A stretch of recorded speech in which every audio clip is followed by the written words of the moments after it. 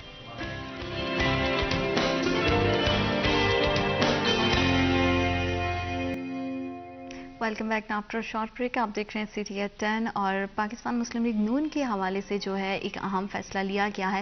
Coordinators کو مقرر کر دیا گیا ہے. یہ کتنے مثبت ثابت ہوں گے، کتنے فائدہ مند رہیں گے اور ان کے آنے سے کیا تبدیلیاں ہمیں دیکھنے میں ملیں گی، اس حوالے سے بات کرنے کے لیے آج ہمیں اسٹوڈیوز میں جوائن کیا ہے ہمارے بہت ہی خاص مہمان ہیں حاجی مرزا ادریس، رہنما Pakistan Muslim League Noon, chairman U C 32، صدر P M L N P P 111. السلام علیکم، کیسے ہیں آپ؟ ہاں جی، اللہ کا شکر. بہت شکریہ آپ کی تشریف آوری کا، آپ نے ہمیں اور ہمارے پروگرام کو وقت دیا.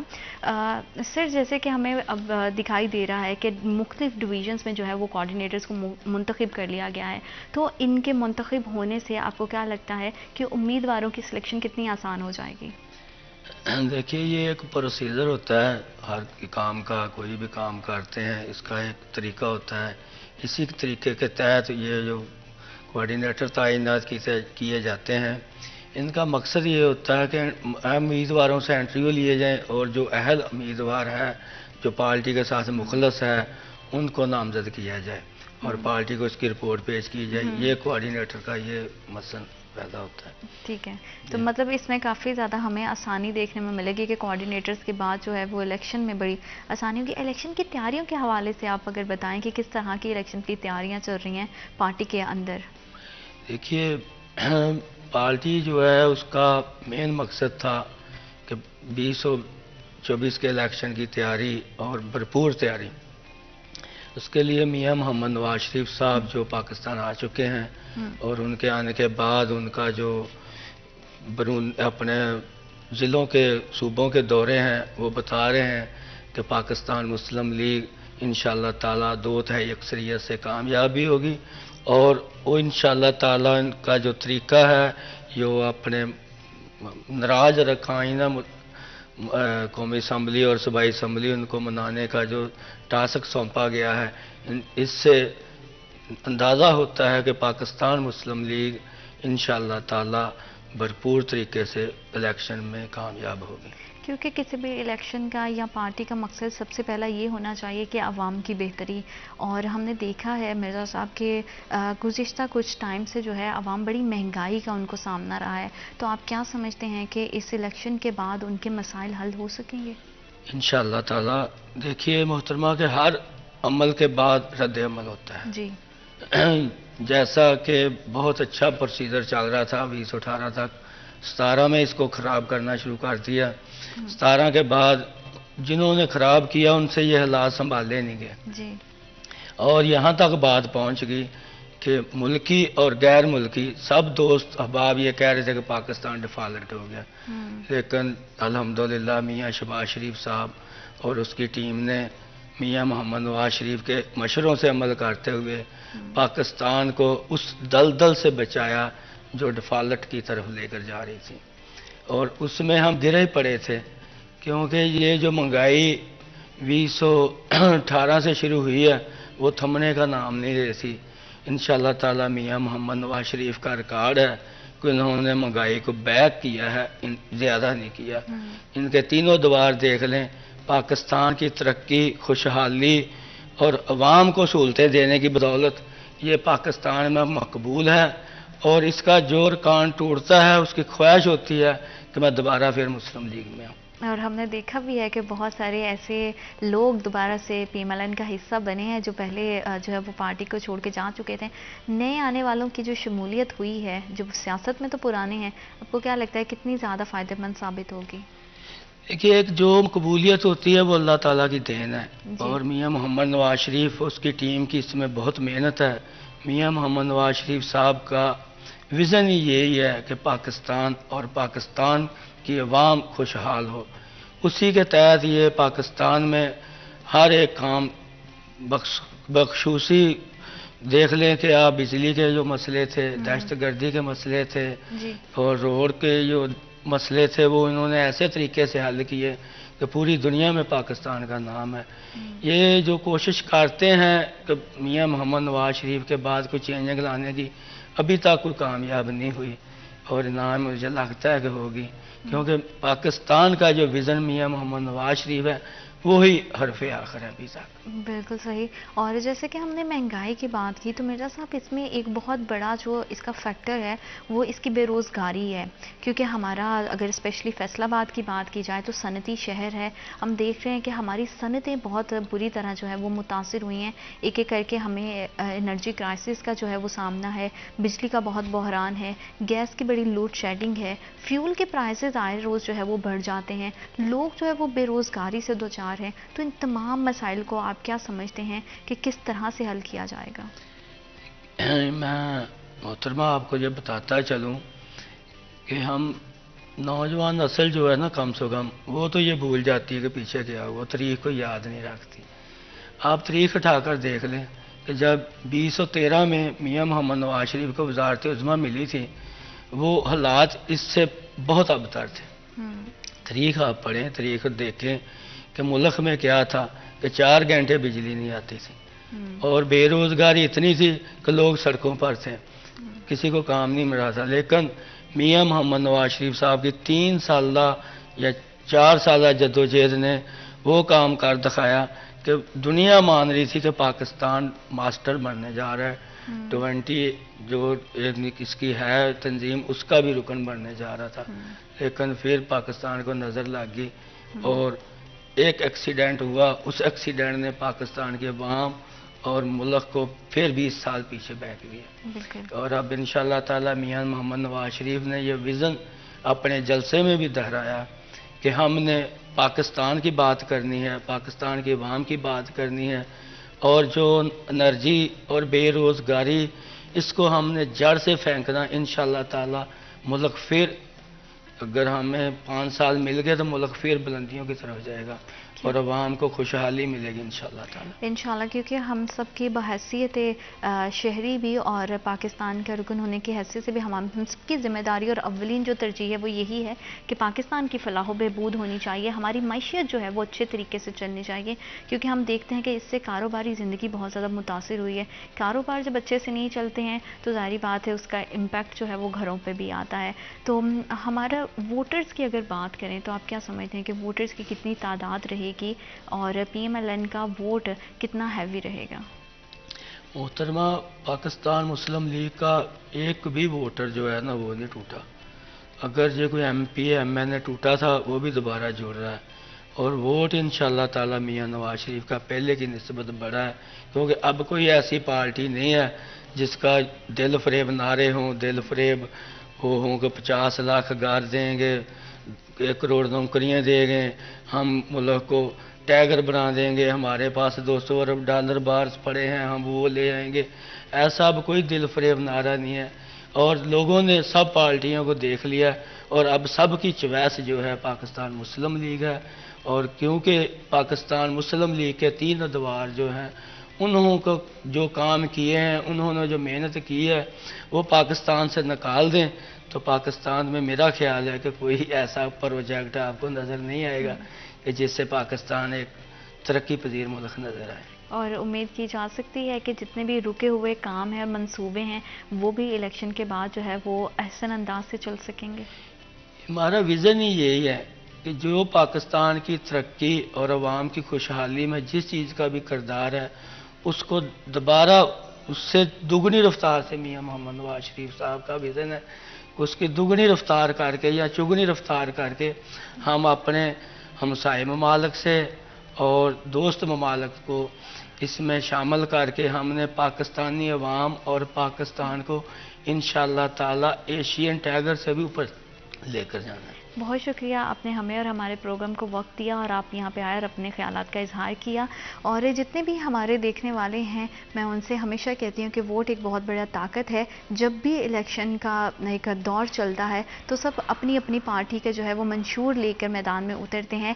آپ کے جو طاقت ہے، جو عوام کی طاقت ہے، وہ آپ کے ہاتھ میں، آپ کے ووٹ کی صورت میں ہے، تو اپنا ووٹ ضرور کاسٹ کریں، اسے ویسٹ نہیں کریں۔ وقت ایک چھوٹی سی بریک کا، will be right back after a short break.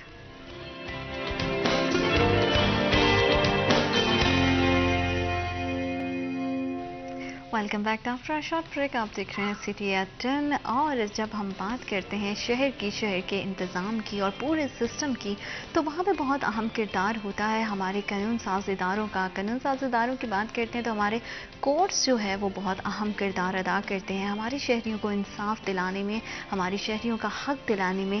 جب انصاف کی بات کی جائے اور حق کی بات کی جائے تو انصاف کے جو علمبردار ہیں ان کے بھی بہت سارے مسائل ایسے ہوتے ہیں جن کے حوالے سے ہم کبھی بات ہی نہیں کرتے ہیں۔ ہمیں پتہ ہی نہیں ہوتا ہے کہ ہمیں انصاف دلانے والے خود کس طرح کے مسائل سے جونج رہے ہیں، اور ان مسائل کا حل بہت زیادہ امپورٹنٹ ہو جاتا ہے۔ کیونکہ دیکھیں کوئی بھی ہمارا ادارہ ہے جب وہ آسان انداز سے چلانا ان کو بہت زیادہ ضروری ہے، کیونکہ وہاں کی جتنی ذمہ داریاں ہیں، جتنے مسائل ہیں، اگر ان کو بہت اچھے سے حل کیا جائے گا تبھی وہاں پہ کام کرنے والے جو ہیں وہ ہمارے شہریوں کے لیے اچھے انداز سے سرو کر سکیں گے۔ کیونکہ باہر الیکشنز کی اگر بات کریں تو وہ بھی سر پہ ہیں۔ 13 جنوری جو ہے اس کی ڈیٹ اناؤنس کر دی گئی ہے۔ کس طرح کی الیکشن کی تیاریاں چل رہی ہیں اور اب تک کس طرح کے مسائل کا جو ہے وہ بار کو سامنا کرنا پڑا ہے، اسی حوالے سے گفتگو کرنے کے لیے آج ہمیں اسٹوڈیوز میں جوائن کیا ہے رائے سیف الرحمان بھٹی، امیدوار برائے صدر ڈسٹرکٹ بار ایسوسی ایشن فیصل آباد ہیں، فارمر سیکرٹری DBA رہ چکے ہیں فیصل آباد سے، اور فارمر انٹرنیشنل فٹ بالر بھی ہیں۔ السلام علیکم سر۔ وعلیکم السلام۔ کیسے ہیں آپ؟ بالکل thank you so much for coming. اپنے اتنے بیزی شیڈیول میں سے آپ وقت نکال کر آئے سے کیسی تیاریاں چل رہی ہیں الیکشن کی اور کتنا پریشر ہے؟ سب سے پہلے تو میں سٹی 41 کا مشکور ہوں کہ انہوں نے مجھے موقع دیا کہ میں اپنا خیالات کا اظہار کر سکوں۔ الیکشن ہر سال ہوتے ہیں، ایک واحد ادارہ ہے وکلا کا کہ ادھر ہر سال اپنے ٹائم مقررہ ٹائم پہ الیکشن ہوتے ہیں، کوئی آندھی ہو طوفان ہو، لیکن یہ واحد انسٹیٹیوشن ہے وکلا کا جس میں جمہوریت چلتی ہے، ہر سال الیکشن ہوتے ہیں۔ اور سلسلے میں ہر سال کمپین بھی ہوتی ہے، ہم بھی کر رہے ہیں، میں بھی صدر کے لیے کینڈیڈیٹ ہوں۔ کیونکہ ظاہر بات ہے جب کمپینز ہوتی ہیں، آپ کے کمپیٹیٹرز بھی ہوتے ہیں، تو ایک بڑا ہی مزیدار سا ماحول بن جاتا ہے۔ کمپٹیشن جو ہے وہ ہیلدی کمپٹیشن ہونا بہت زیادہ ضروری ہے۔ تو کس طرح آپ کیا دیکھ رہے ہیں کہ میجورٹی جو ہے وہ کس طرح سے متحرک ہے؟ کیونکہ ہمارے ینگسٹرز بھی بہت بڑھ چڑھ کے جو ہے وہ الیکشنز میں حصہ لیتے ہیں، ہمارے جتنے بھی ینگ آنے والے نیو کمرز ہمارے جو لائرز ہیں وہ۔ میں 2009 میں جب سیکرٹری تھا تو اس وقت اور آج کے حالات میں بہت فرق یہ ہے کہ آج تعداد اس سے 2 گنا زیادہ ہو چکی ہے۔ پچھلے 2-3 سالوں سے ینگسٹر ہی ڈیسائیڈنگ فیکٹر ہیں اور ان کو ہی متوجہ کیا جاتا ہے۔ ہمارے بڑا ہی ہیلدی کمپین چلتی ہے، چونکہ جو فاضل ہمارے کینڈیڈیٹ ہیں میرے مد مقابل، وہ ہم میں سے ہی ہیں۔ ہماری ایک جماعت ہے وکلا کی، اس میں سے ہی ہیں، بھائی ہیں ہماری کوئی ذاتی دشمنی نہیں ہوتی۔ جی، ہم اپنی بات کرتے ہیں، وہ اپنی بات کرتے ہیں۔ جو زیادہ اٹریکٹ کرتا ہے لوگوں کو، ینگسٹرز کو، خاص طور پہ سینئرز کو، تو اس کو کامیابی ملتی ہے. اور میری تو ایمان ہے کہ جو زیادہ محنت کرے گا انشاءاللہ تعالی وہی جیتے. انشاءاللہ، اور جو بہترین ہے اور جس کے ذریعے سے مسائل کا حل ہو، ظاہر بات ہے اسے الیکٹ ہو کے آنا چاہیے. اور ووٹ جو ہے وہ لوگوں کو مطلب ایک بڑی طاقت ہمیشہ سے سمجھا جاتا ہے، چاہے وہ سیاست کے حوالے سے بھی الیکشنز ہوں یا باہر کے الیکشنز بھی ہوں. تو ظاہر بات ہے جس کا جہاں پہ انٹرسٹ ہے وہ وہاں پہ ووٹ کاسٹ کرے. ووٹ کاسٹ کرنا بہت زیادہ امپورٹنٹ ہے. سر، اگر موجودہ حالات میں وکلا کے مسائل پہ بات کریں تو آپ کیا سمجھتے ہیں کہ کون سے ایسے مسائل ہیں جن پہ کام کرنا بہت زیادہ ضروری ہے؟ سب سے پہلے تو نوجوان وکلا جو ہے ان کے لیے بہت ضروری ہے کہ ان کی روزگار کا سلسلہ جو ہے وہ آتے 2-3 سال نہیں ہوتا. جی. اس کے لیے انتظامیہ کو، الیکٹڈ باڈی کو، میں بھی انشاءاللہ کوشش کروں گا. میرے مائنڈ میں ہے کہ جو نوجوان وکلا جب فرسٹلی بار میں انٹر ہوتے ہیں وہ 2-3 سال ان کے پاس کیسز کی کمی ہوتی ہے. تو اس دوران میں ان کو انشاءاللہ تعالی کوشش کریں گے اکاموڈیشن کرنے کی.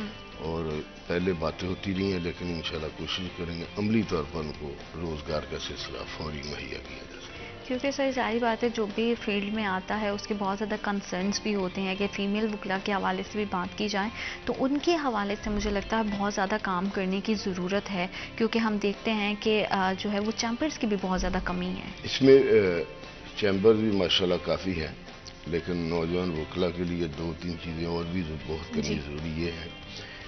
آتے ہی ان کو نوجوانوں کو ٹریننگ سیشن کی بہت ضرورت ہوتی ہے. اور انشاءاللہ تعالی کوشش کریں گے کہ سابق ججز جو ہیں وہ ان کی کلاسز میں یا پریکٹیکلی ان کو مائنڈ سیٹ میں بتائیں، لیکچر اس پہ ڈلیور کروائیں.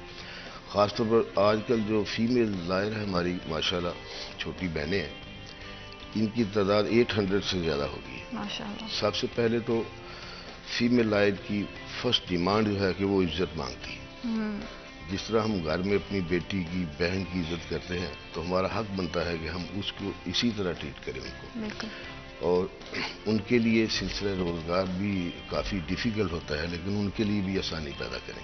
میرے مائنڈ میں ہے کہ انشاءاللہ جتنی تعداد فیمیل لائر کی ہوگی ہے ان کے لیے ایک اسپیشل علیحدہ لائبریری اور علیحدہ بار انشاءاللہ تعالی قائم کریں گے اور کوشش کریں گے کہ ان کو میل لائر کے برابر اکاموڈیٹ کیا جا سکے. بالکل. اور ان کے حوالے سے ڈی کیئر سینٹر کی بھی ہم بڑا دیکھتے ہیں تاکہ وہ اپنے جو ہے اگر کوئی مدرز ہیں تو وہ اپنے بچوں کو لا کے ان کے بچے بھی جو ہے وہ نگلیکٹ نہیں ہو اور وہ اپنی پریکٹس بھی جو ہے وہ اچھے سے کر سکیں. تو اس حوالے سے کیا کوئی پلان ہے یا اسے جو ہے وہ فردر مزید فیوچر میں ہم دیکھیں گے کہ کیا آج سے 4-5 سال پہلے مدر کیئر سینٹر بار میں موجود ہے لیکن وہ بڑا چھوٹے پیمانے پہ. میرے 2-3 مائنڈ میں ہے کہ ایک تو وکلا کے لیے جو لائبریری ہے اس کو انٹرنیشنل لیول پہ آن لائن کیا جائے اور اس کو 3 منزلہ کر دیا جائے، ایک فیمیل کے لیے اور دوسری آن لائن کے لیے، ایک مینول کے لیے. اور کوشش کریں گے کہ انشاءاللہ مدر کیئر سینٹر جو ہے اس کو بڑھا کے جو حجم کے برابر ہے، چونکہ یہ 4-5 سال پہلے بنا تھا وہ 100-150 فیمیل تھی. آج الحمدللہ ہماری چھوٹی بہنیں ہیں، بیٹیاں ہیں، یہ 800 سے زیادہ ہو گئی ہیں. تو ان کی تعداد کے لحاظ سے انشاءاللہ تعالی اس کو زیادہ اہم کریں گے. کیونکہ بہت زیادہ ضروری ہے خواتین، کیونکہ ہمارے اسپیشلی معاشرے میں گھر سے باہر نکل کے اگر وہ سروس کر رہی ہیں، آج کے حالات کا دور ایسا ہے کہ ہر فیلڈ میں ہمیں جو ہے وہ خواتین دکھائی دیتی ہیں، تو ان کے لیے آسانیاں پیدا کرنا بہت زیادہ ضروری ہے تاکہ وہ اس سلسلے کو آگے بڑھا سکیں. سیکیورٹی کے انتظامات کی اگر تھوڑی سی بات کریں تو سیکیورٹی کا سسٹم بھی جو ہے ہم دیکھتے ہیں کہ اتنا مضبوط ہمیں دکھائی نہیں دیتا ہے، کیونکہ کوئی بھی ویپن، لوڈڈ ویپن لے کے اگر کورٹس تک پہنچ رہا ہے تو یہ بہت بڑا تھریٹ ہے وکلا کے لیے بھی اور شہریوں کے لیے بھی. اس میں بیسیکلی اسٹیٹ کی ذمہ داری ہوتی ہے کہ سیکورٹی مہیا کرے، عام شہری کو بھی، وکلا کو بھی. تو اس میں کوتاہی ہوتی ہیں. بیسیکلی برڈن بہت ہو چکا ہے. سب سے زیادہ مسائل ہمارے پارکنگ کے ہیں. گاڑی کھڑی نہیں ہو سکتی. 10 بجے کے بعد اتنا اوور کراؤڈڈ ہو جاتا ہے کہ اس کو ہر بندے کو چیک کرنا بھی انتظامیہ کے بس میں نہیں جاتا. لیکن پھر بھی وہ کوشش کرتے ہیں. لیکن اس کے لیے ایک ٹریفک پلان اور وہ پارکنگ پلازا جو ہے وہ بہت ضروری ہے. انشاءاللہ کوشش کروں گے کہ جنوری میں الیکٹ ہونے کے فوراً بعد اللہ نے عزت دی تو اس کو ودن 2-3 منتھ میں وہ پارکنگ پلازا بھی بنے گا. میرے مائنڈ میں یہ بھی ہے کہ جو ایج وائز وکلا صاحبان ہیں، ایک تو ان کو مشکلات ہوتی ہے وکلا کو سٹارٹنگ میں اور آخری دنوں میں. بالکل. تو میری کوشش ہوگی کہ میڈیکل انشورنس جو ہے نا وہ گروپ انشورنس کی شکل میں مختلف جو ٹاپ کے فیصل آباد کے ہاسپٹل ہیں ان کے ساتھ یہ کنٹیکٹ کیا جائے گا تاکہ جو ایج وائز پریکٹس وائز وکلا ہے 10 لاکھ 20 لاکھ 15 لاکھ 5 لاکھ کی حد تک وہ میڈیکل کی سہولت جو ہے وہ ان کو مل سکے، یہ کوشش کریں گے. بالکل، کیونکہ یہ بہت زیادہ ضروری ہوتا ہے جو اپنی ایک عمر کا ایک حصہ دے دیتے ہیں اپنے کام کو، اور نئے آنے والوں کے لیے تو بہت زیادہ ضروری ہے، لیکن جو اپنا پورا ایک کام کر کے اپنی ذمہ داریوں کو کمپلیٹ کر کے اپنی پریکٹس کو چھوڑتے ہیں ان کے لیے پینشن کا ہونا بھی بہت زیادہ ضروری ہے. تو ان کے حوالے سے آپ کے کیا پلانز ہیں جتنے ہمارے سینئر ایڈوکیٹس ہیں؟ اس میں نا بیسیکلی ہمارے وکلا میں ایسی کوئی روایت موجود نہیں ہے پینشن والی، چونکہ یہ ہمارا شعبہ ایک لارڈ کا شعبہ ہے. بالکل. اس میں بڑی گریس ہوتی ہے. جی. تو ہم اگر کسی کو اکاموڈیٹ بھی کرتے ہیں تو اس کی گریس کے حوالے سے اس کو مینٹین رکھتے ہوئے کرتے ہیں، اور انشاءاللہ تعالیٰ اس پہ پوری عمل درآمد بھی ہوگا، اور ایسی کوئی تاکہ اگلے دوسرے آنے والے سینئر کو یہ محسوس نہ ہو.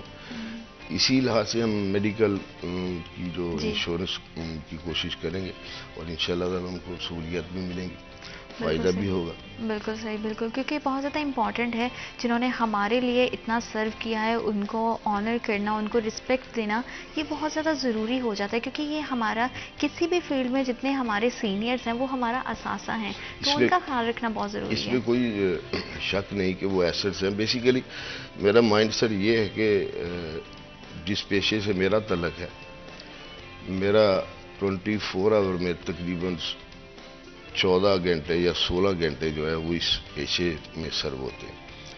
میں تقریباً 8-10 گھنٹے باہر میں گزارتا ہوں، آفس میں گزارتا ہوں. اسی طرح آپ اگر پریس کے حوالے سے دیکھتے ہیں تو آپ کا بھی لائف سٹائل میں آپ 24 گھنٹے میں تقریباً میجورٹی ٹائم اسی شعبے کو دیتی ہیں.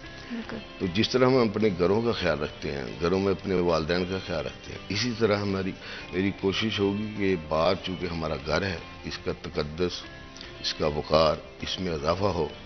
کم از کم اللہ مجھے عزت دے تو جو میری وجہ سے اس کے وقار میں اور تقدس میں اضافہ ہو، کوئی کمی نہ ہو. اور اسی طرح جو میرے سینئرز ہیں ان سے کوشش کروں گا کہ والدین کی طرح ٹریٹ کیا جائے، کیونکہ اگر اپنے بڑوں کو گھر میں عزت دیتے ہیں تو یہ بھی میرا گھر ہے. تو میرے سے ایک دن کا سینئر جو ہے وہ میرا سینئر ہے، اور انشاءاللہ اس کو کوشش کریں گے عزت دیں جس طرح بڑوں کو دیتے ہیں، اور چھوٹوں کو پیار کریں گے. بالکل، کیونکہ زیادہ اگر جہاں پہ ہم بڑوں کی عزت کی بات کرتے ہیں تو نیو آنے والوں کے لیے بہت زیادہ ضروری ہے کہ ان کو ایک اچھی ڈائریکشن ملے، تاکہ جیسے آپ نے پہلے بھی بات کی ان کے لیے جلد از جلد جو ہے وہ روزگار کے مواقع پیدا ہوں. سر، آپ نے بات کی تھی سیکیورٹی کو لنک کیا تھا اپنے پارکنگ کے حوالے سے کہ پارکنگ کے انتظامات نہیں ہیں کیونکہ پارکنگ پلازا بھی موجود نہیں ہے. تو آپ کو کیا آپ سمجھتے ہیں کہ آپ سے پہلے جو ابھی تک پورا سسٹم چلا رہے ہیں یا نمائندگان بیٹھے ہیں باہر میں، انہوں نے اس حوالے سے کوئی کام کیوں نہیں کیا؟ کیا وجوہات ہیں؟ نہیں، میں کسی پہ کوئی ایسی بات یا تنقید نہیں کروں گا. ڈیفینیٹ انہوں نے بھی کوشش کی ہوگی، لیکن مصروفیت میں ہو سکتا ہے کوئی معاملات فائنلائز نہ ہو سکے ہوں گے. لیکن یہ ہوتا ہے یہ کہ جو نئی انتظامیہ آتی ہے اگر وہ سٹارٹ سے پروگرام لے کے چلے تو وہ جون جولائی تک وہ مکمل ہو جاتے ہیں. لیکن اگر کوئی مائنڈ سیٹ 6, 7, 8 ماہ بعد جولائی اگست میں شروع کرتا ہے تو ڈیفینیٹ وہ انتظامیہ بھی محسوس کرتی ہے کہ یہ جانے والی انتظامیہ ہے. اگر سٹارٹ میں بات کی جائے تو پھر اور اس کے رزلٹ نکلتے ہیں. تو میں کوشش کروں گا کہ جنوری میں انشاءاللہ تعالیٰ اس کو شروع کروں گا، اور کوشش کریں گا کہ مئی اپریل تک اس کو مکمل کریں گے. کیونکہ ایک اہم مسئلہ بھی ہے. ایک تو آپ کو پتہ ہے کہ پہلے ہی فیصل آباد کی آئے روز اب جیسے ہم دیکھ رہے ہیں ٹریفک بہت زیادہ بڑھ گئی ہے. اگر پارکنگ کا انتظام بہتر نہ ہو تو وہ ٹریفک کو بھی جو ہے وہ بری طرح سے متاثر کرتا ہے.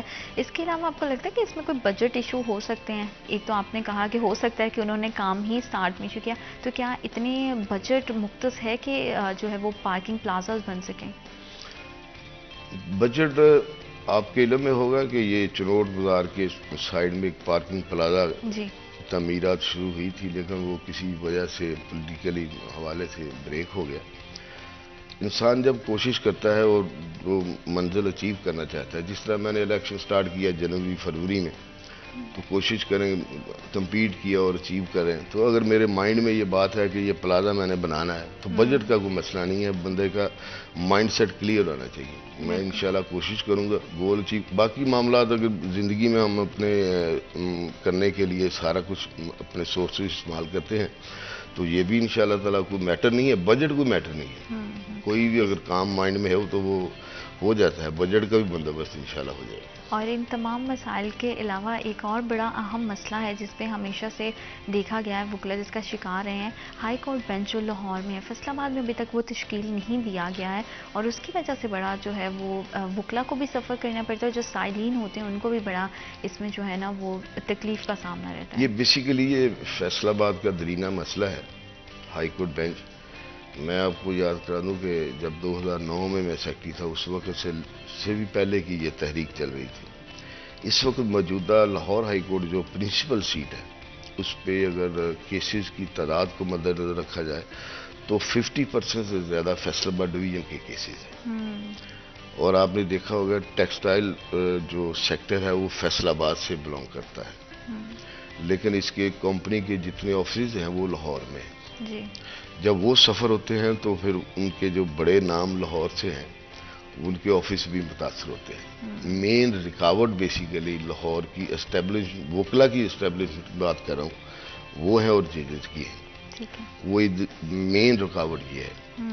چونکہ میرے شہر سے لا منسٹر ہیں, انہوں نے بڑی کوشش کی کہ فیصل آباد کو ہائی کورٹ کا بینچ مل سکے, لیکن وہ بھی بے بس ہو گئے. وہ اسٹیبلش میں سمجھتا ہوں کہ جو ہماری وکلا کی اسٹیبلشمنٹ ہے لاہور کی وہ زیادہ مضبوط ہے, وہ اس میں مین حائل ہے. لیکن میں آپ کے چینل کی وساطت سے گزارش کروں گا کہ مقتدر حلقے جو ہیں وہ فیصل آباد ڈویژن پہ رحم کریں. ان کی عوام کے لیے, وکلا کے لیے, بیسیکلی یہ پبلک کو فائدہ ہے.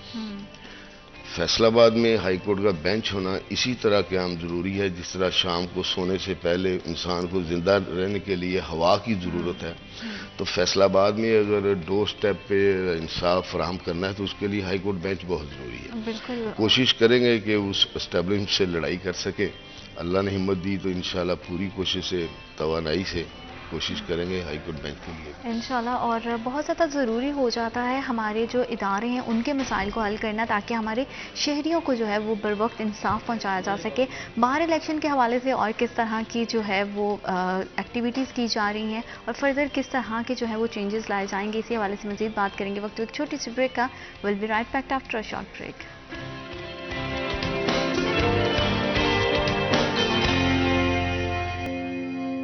Welcome back after short break. آپ دیکھ رہے ہیں سٹی ایٹ 10 اور ہم بات کر رہے ہیں باہر الیکشنز کے حوالے سے. 13 جنوری اس کی جو ہے وہ ڈیٹ اناؤنس کر دی گئی ہے اور امید کی جا رہی ہے کہ اب تک جو باہر کے مسائل حل نہیں ہو سکے وہ آئندہ آنے والے وقت میں جو ہے وہ آسان انداز سے ہو سکیں گے, کیونکہ کسی بھی چیز کے لیے جب بھی ہم کوئی عمل سٹارٹ کرتے ہیں تو اس کے لیے اسٹریٹجی بہت زیادہ امپورٹنٹ ہے. کسی سسٹم کو اچھے سے چلانے کے لیے پالیسیز کا ہونا بہت زیادہ ضروری ہے. تو جو ہم تمام چیزیں ہم دیکھتے ہیں, اگر ہم نے گھر کا بھی کوئی چھوٹا سا کام کرنا ہوتا ہے تو ہم سارے ایکسپیکٹس کو دیکھتے ہیں کہ کون سی چیز زیادہ فائدہ مند رہے گی, کون سے ڈیسیجن لینے سے.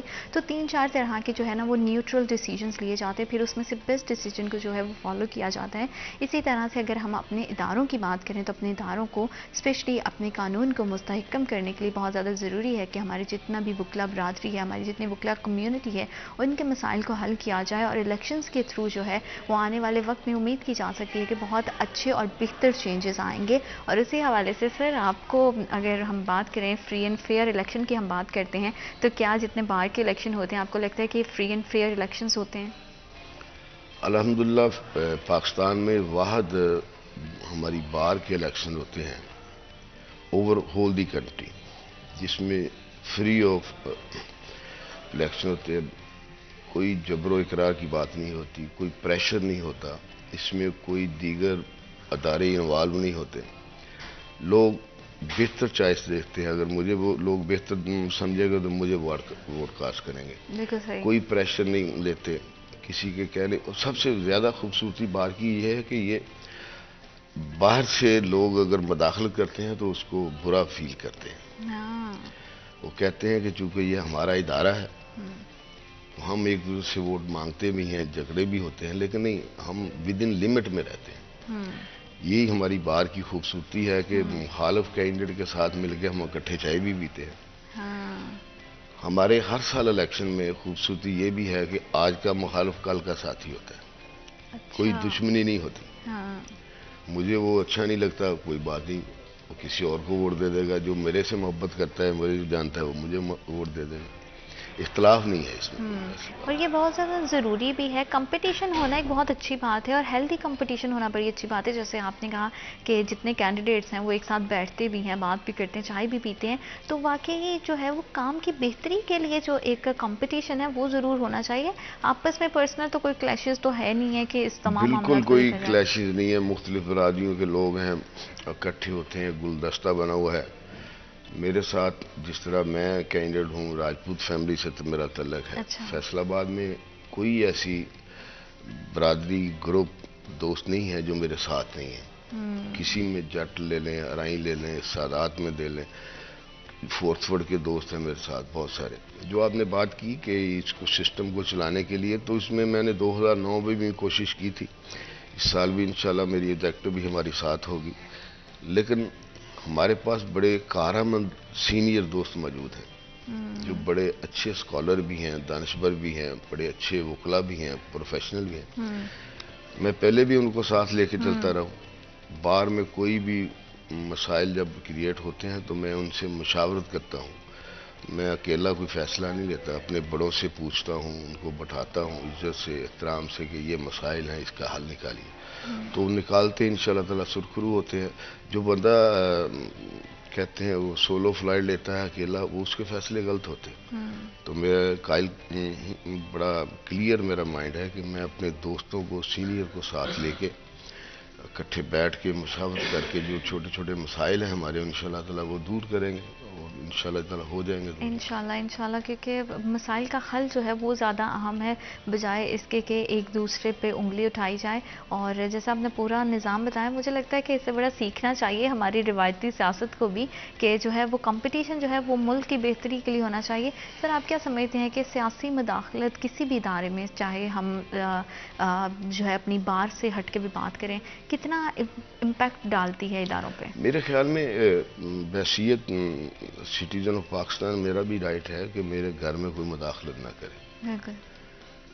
ادارے اپنی اپنی حدود میں رہ کے کام کریں، کوئی بات ہی نہیں، مسائل سیدھے سیدھے. لیکن باروں میں مداخلت نہیں ہوتی جو میں محسوس کرتا ہوں. عام جنرل پولیٹکس میں بھی میں نے تو کبھی پارٹیسپیٹ نہیں کیا جنرل پولیٹکس میں، نہ میرا ارادہ ہی ہے کوئی، کیونکہ میں ایک عام سا وکیل ہوں اور پروفیشنل ہوں. وکالت کے علاوہ میرا کوئی اور کاروبار بھی نہیں ہے، کوئی سیاسی عزائم بھی نہیں ہے.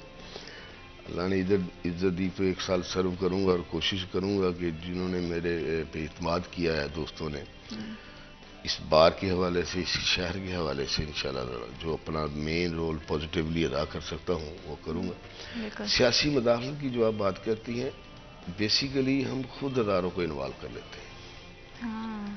اگر ہم اپنے مسائل خود حل کر سکتے ہیں تو مجھے آپ سے ہیلپ لینے کی ضرورت ہی نہیں ہے. بالکل. تو جب آپ یہ سمجھتے ہیں کہ ہم کمزور ہیں کہ وہ ہمارے میں انٹرفیئر، تو ایسے حالات ہوتے ہیں، ورنہ ایسی کوئی بات نہیں ہے. کوئی بھی ادارہ کسی کے کام میں انٹرفیئرنس نہیں کرتا. اور اگر ہر انسان انڈیویجولی، اگر ایک بندے کی بات کریں، اسی طرح سیم لائک ایک ادارے کی بات کریں، ہر کوئی اپنا انڈیویجولی کردار ادا کرے تو نظام بڑا احسن انداز سے چل سکتا ہے. کیونکہ سسٹم میں پالیسی بہت زیادہ امپورٹنٹ کردار ادا کرتی ہے. اس میں کوئی شک نہیں ہے، لیکن ہم خود موقع فراہم کرتے ہیں کہ کوئی ہمارے معاملات میں انٹرفیئرنس کرے. اگر ہمارے معاملات سموتھلی چل رہے ہیں، میں آپ کو تنگ نہیں کرتا، میں کسی دیگر ادارے کو تنگ نہیں کرتا، تو آپ مجھے کیوں تنگ کریں گے؟ یہی معاملات ہیں اور کوئی بات نہیں ہے. اگر ہم اپنے معاملات کو خود چلانے کے اہل ہیں تو دوسرا بندہ تو نہیں انٹرفیئرنس کر سکتا. بالکل. سر، جیسے آپ 2009 میں بھی سیکرٹری رہے، تو آپ کیا سمجھتے ہیں 2009 سے اب تک 2023 آ گیا ہے، تو کون سے مسائل ہیں اور وقت کتنا چینج ہوا ہے، حالات کتنے بدلے ہیں؟ آج کے اور اس کے دور میں بڑا فرق ہے، بڑی ڈیفیکلٹی ہے. کیونکہ اس وقت جب 2009 میں ہم جوان تھے، آج آدھی بات سے زیادہ جوان ہیں. رزلٹ بھی ان کے ہاتھوں میں ہوتا ہے. جو کینڈیڈیٹ بھی ینگسٹرز کے لیے کام کرتا ہے یا ان سے پیار کرتا ہے، میری خوشبختی یہ ہے کہ میرے پاس نوجوانوں کی بہت بڑی تعداد میں ٹیم موجود ہے. میں اس بار میں بڑا دعوے سے کہہ سکتا ہوں 30+ میرے ریلیٹیو ادھر ہم بطور وکیل وکالت کے شعبہ سے منسلک ہیں. میرا چھوٹا بھائی بیرسٹر ہے.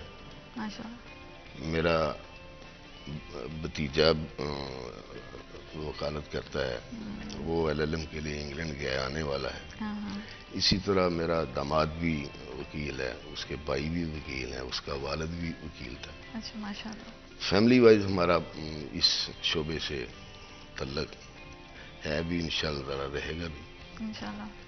تو میں تو دعا یہ کرتا ہوں کہ 2 دعائیں میں نے کی تھی, یا اللہ مجھے ایک تو بار کا صدر بنا دے, دوسری یہ کی تھی کہ صدر بننے کے بعد جو لوگوں نے میرے پہ آس لگائی ہے پازیٹیولی, مجھے اس کو پورا کرنے کی توفیق دینا اور لوگ مجھ سے مایوس نہ ہوں. بالکل یہ میری دعا تھی بالکل. کہ جنہوں نے مجھے عزت دینی ہے, جن کی وجہ سے ملنی ہے, میں ان کے لیے کچھ کر بھی سکوں, ان کو کچھ سرو بھی کر سکوں. کیونکہ سر جب اللہ تعالیٰ آپ کو وسیلہ بناتے ہیں نا کسی کے مسائل حل کرنے کا, تو وہ ان لوگوں سے زیادہ آپ کی خوش قسمتی ہوتی ہے کہ آپ کو اللہ نے ذریعہ بنایا کسی کے لیے, آپ کو اتنی عزت دی ہے. تو اس عزت کا جو ہے نا پھر صحیح بھرم رکھنا بہت زیادہ ضروری ہو جاتا ہے. تو یہ انشاءاللہ جیسے آپ نے کہا ہے کہ آپ کے بہت زیادہ پلانز ہیں, تو اللہ کرے کہ یہ ان فیوچر بہت اچھے سے فلفل ہوں, اور جنہوں نے آپ کو اعتماد کر کے آپ کو ووٹ کاسٹ کریں ان کی امید نہ ٹوٹے, کیونکہ ان کی امید قائم ہونا بہت زیادہ ضروری ہے جو آپ پہ اعتماد کرتے ہیں.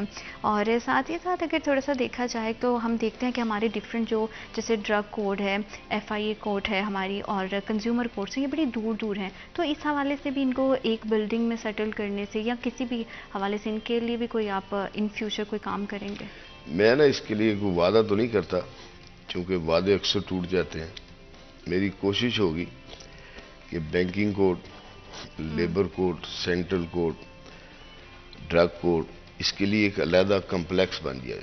اس میں 2 قسم کی تفریق ہے بیسیکلی. جو ہمارے سیشن کوڈ ہے یہ ہائی کورٹ کے انڈر آتے ہیں. جو یہ اسپیشل کورٹس ہیں یہ فیڈرل گورنمنٹ کے. سر میں آپ کی بات کو یہیں سے کنٹینیو کروں گی کیونکہ وقت ایک چھوٹی سی بریک کا, will be right back after a short break.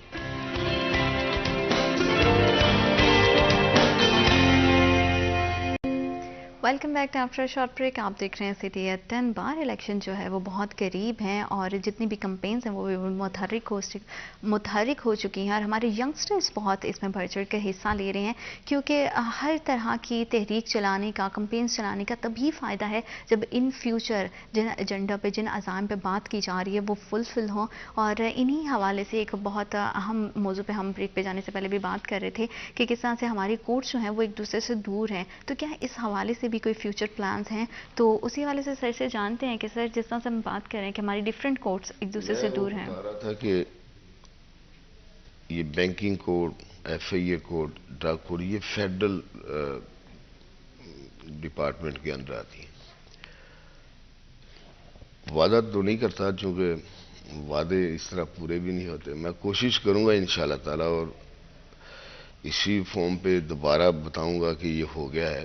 اس کے لیے ایک اسپیشل جوڈیشل کمپلیکس جو فیڈرل کے نام سے ہوگا وہ بنوائیں گے, اور بالکل کچہری کی جدت وکلا کی رسائی زیادہ آسان ہوگی انشاءاللہ تعالی. جگہ بھی ہمارے پاس موجود ہے, انشاءاللہ ادھر کمپلیکس بنا کے ادھر شفٹ کریں گے.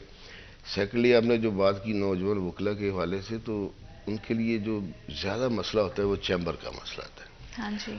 عام وکیل جب ایک انٹری ہمارے پاس آتا ہے تو اس کے پاس اتنے پیسے نہیں وہ افورڈ کرتا کہ وہ 1 کروڑ کا 80 لاکھ کا چیمبر لے سکے. جی. کوشش ہوگی ہماری کہ وہ گورنمنٹ سے جگہ لے کے ان کو 1-2 لاکھ روپے میں چیمبر جو کاسٹ آئے گی چیمبروں پہ ان کے لیے دے دی جائے. اور انشاءاللہ تعالی اکاموڈیشن کے لیے جگہ بھی ہے, پلان بھی موجود ہے. 600-800 انشاءاللہ تعالی لوگ جو ہیں وکلا نیو کمر جو ہے ان کو ادھر اکاموڈیٹ کریں گے. اور وکلا کی کالونی ہمارے پاس موجود ہے, جی.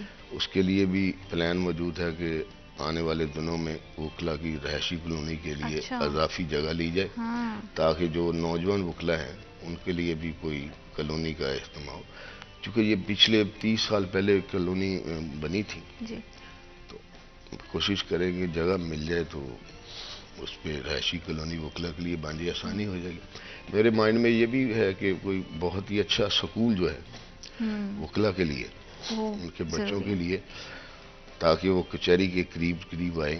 جس طرح بچوں کو پرابلم ہوتی ہے وکلا کو کہ صبح گھر سے نکلتے ہیں، ہاں پہلے جی۔ بچوں کو چھوڑنا پھر لینا، تو ادھر آئیں گے بچوں کو چھوڑیں گے، اچھا سکول ہوگا اور معیاری سکول ہوگا، کوشش کریں گے ان کے لیے وہ بن جائے اور کیونکہ بنائیں گے۔ رہائش اور بچوں کی تعلیم اور گھر کے جو اخراجات ہیں، یہ ہر کسی کی بنیادی جو ہے فنڈامنٹل رائٹس بھی ہیں، اور اگر ادارہ اتنا خیال کرتا تو آئی ایم شیور کہ یہ تمام پلان جو ہے اس سے فلفل ہوتے۔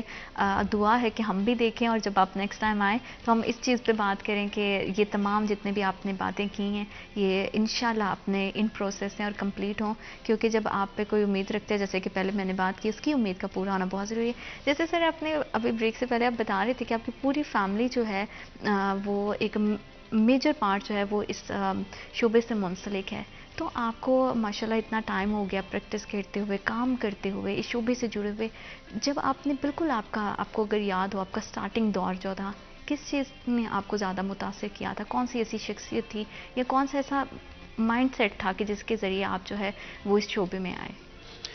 بیسیکلی میرے انکل رانا رسول اللہ مرحوم اللہ ان کو جنت نصیب کرے، میرے والد صاحب جب ان کے پاس آیا کرتے تھے، میرے والد صاحب بیسیکلی نا اسکول گوئنگ نہیں تھے، اچھا۔ تو میں فیل کرتا تھا کہ یہ ہماری فیملی میں کوئی ڈرا بیک ہے، تو میں نے رانا رسول اللہ صاحب سے دیکھتے ہوئے ان کو، چاچا جی کو، وکالت کو جوائن کی۔ میں انٹرنیشنل اور پروفیشنل فٹ بالر تھا، جی جی جی۔ اور 96 میں جب میرا لائسنس آیا تو میرے والد صاحب نے بولا کہ آج کے بعد آپ نے فٹ بال نہیں کھیلنا۔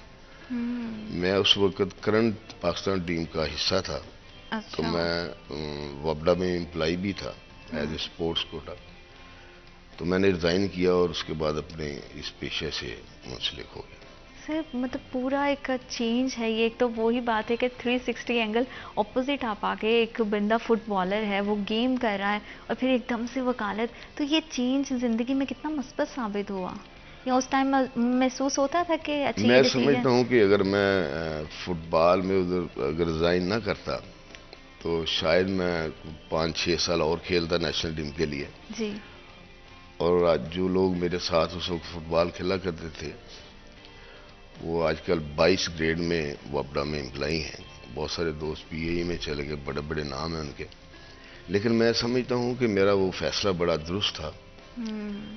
شاید اللہ نے جو مجھے وکالت میں اتنی عزت دی ہے، شاید ادھر میں وہ نہ ملتی، ادھر اللہ نے سارا کچھ دیا ہے، عزت بھی دی ہے، فیملی کو کا بڑھاوا بھی دیا ہے، سارا کچھ کیا ہے۔ میرے فٹ بال کا شوق بھی ساتھ ساتھ چلتا رہا، میں بعد فٹ بال کی سیاست میں بھی آ گیا، میں ایک بار پاکستان فٹ بال فیڈریشن کی کانگریس کا ممبر بھی رہا ہوں، اچھا میں پاکستان کی نیشنل ٹیم کا سلیکٹر بھی رہا ہوں، ماشاءاللہ۔ تو میں نے ایک اپنی ٹیم بھی چلاتا رہا ہوں بڑی زوردار طریقے سے، تقریباً 9 سال وہ نیشنل لیگ کھیلتی رہی ہے، پرائیویٹ کلب میں نے بنائی تھی پی ایم سی ایتھلیٹکو کے نام سے، لیکن میں سمجھتا ہوں کہ وہ فیصلہ جو میرے والد صاحب نے حکم دیا تھا وہ الحمدللہ صحیح فیصلہ تھا، تو جو بڑے فیصلے بھی کرتے ہیں وہ بڑے صحیح کرتے ہیں۔ اسپیشلی والدین کا جو بچوں کو لے کے فیصلے ہوتے ہیں وہ بڑے کارآمد ثابت ہوتے ہیں، کیونکہ انہوں نے ایک پورا زندگی کا تجربہ بھی دیکھا ہوتا ہے اور اپنے بچے کے لیے بڑے بیسٹ ڈیسیجن وہ لیتے ہیں۔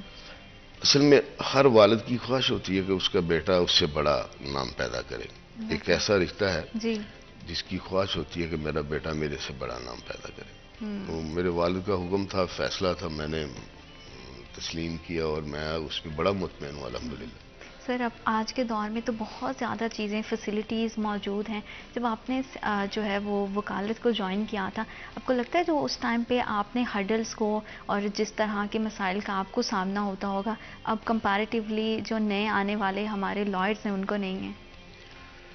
نہیں، میرا خیال ہے وقت کے ساتھ اگر ہمیں مسائل تھے تو آج کل چونکہ زیادہ رش ہو گیا ہے، ڈیفینیٹ بچوں کو ان کو بھی مسائل ہیں، ان کے مختلف مسائل ہیں، ہمارے اور مختلف مسائل تھے، تو میں سمجھتا ہوں کہ اس دور سے آج کے دور میں زیادہ مسائل ہیں، زیادہ رش کی وجہ سے جب ہم آئے تھے. ہاں ایک چیز کا فقدان ہے، انشاءاللہ کوشش کروں گا، چھوٹے بھائی ہیں سارے، کہ ٹریننگ سیشنز ان کے ہوں مورلی، ایتھیکلی، پریکٹیکلی، تاکہ وہ فیلڈ جس میں ہے اس میں اپنا نام پیدا کریں. بیسیکلی تو ہم پیشہ وکالت سے منسلک ہوتے ہیں کہ لوگوں کو انصاف میں فراہمی ملے، تو اس پہ مکمل عبور ہونا چاہیے. کیونکہ ہمارے ہاں جب بھی ہم جرنل بھی ڈسکشن کرتے ہیں تو ایک بڑی کامن بات ہوتی ہے، کسی بھی شعبے کی اگر بات کریں تو اس میں ہم کہتے ہیں کہ جتنے نیو آنے والے ہیں وہ اپنے سینئرز کو اس طرح سے ویلیو نہیں کرتے ہیں، رسپیکٹ نہیں دیتے ہیں. تو کیا یہ چیز آپ کو یہاں پہ بھی دکھائی دیتی ہے کہ جیسے کاؤنسلنگ کی بات آپ نے کی ہے کہ مورلی، ایتھیکلی، تو کہیں نہ کہیں آپ کو لگتا ہے اس چیز کی کمی ہے؟ نہیں، یہ بیسیکلی میں سمجھتا ہوں کچھ محسوس ہوتا ہے، کچھ لوگ ہوتے ہیں ہم میں سے بھی، لیکن وہ میں سمجھتا ہوں کہ -0.5 کے راؤنڈ بورڈ ہوتے ہیں، وہ لوگ اس کو زیادہ پکڑتے ہیں. باقی سارے ایک دوسرے کی عزت کرتے ہیں. اگر ہزاروں میں ایک 2-4 دوست ایسے نکل آئے تو اس میں ساری کمیونٹی کو شامل نہیں کیا جا سکتا. میں سمجھتا ہوں کہ ہمارے پیشے میں سینئر جونیئر کی بڑی رسپیکٹ ہے. مجھے نہیں یاد کہ میرے 28 سالہ کیریئر میں میرا کوئی سینئر آیا اور میں نے اپنی چیئر نہ چھوڑی ہو، ممکن نہیں ہے. لیکن ہم بھی جاتے ہیں، جب آج جونیئر ہمارے وہ ہمارے لیے بھی چھوڑتے ہیں. یہ وقت کے ساتھ ہی اگر میں نے اپنے سینئر کی عزت کی ہے تو ڈیفینیٹ میری بھی جونیئر عزت کریں گے. اگر میں اپنے سینئر کی عزت نہیں کرتا تو جونیئر میری عزت کیوں کریں گے؟ صحیح بات ہے. اور ویسے بھی ہم اپنی کتابوں میں بھی پڑھتے آتے ہیں کہ جو ہم دوسروں کے لیے کرتے ہیں وہی ہم تک آتا ہے. اور اللہ کرے کہ آپ کے جو الیکشنز کا یہ سفر جو شروع ہوئی ہے کمپین، یہ آپ کے حق میں بہت بہتر ثابت ہو. And wish you all the best sir. آپ یہاں پہ آئے، آپ نے اپنا قیمتی وقت نکالا اور بڑے مزے کی ساری ڈسکشن رہی. بہت اچھا لگا آپ سے بات کر کے.